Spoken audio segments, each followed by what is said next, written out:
နေရမြန်မာမိန်းကလေးဆိုတာအနေထိုင်သွားလာစင်ကျင်ရတယ်ဖင်ရလို့ဖေခံခြင်းရင်ဟိုတယ်တော့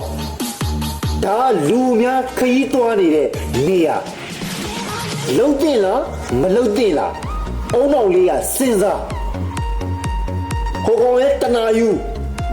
ကိုကောင်မလေးကိုတန်ဖိုးထားတယ်ဆိုရင်မင်းလည်းအဲ့လိုအပြုမှုမျိုးစင်ကျင်အဲ့နေရာမှာမင်းညမဆိုရင်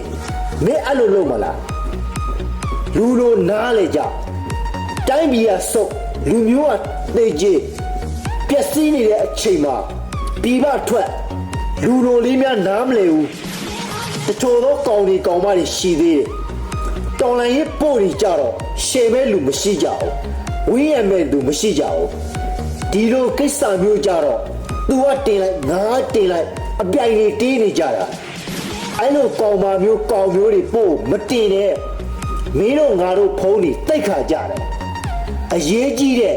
နိုင်ငံရေးပါဝင်တော်လိုင်းရေးပို့တွေကိုရှက်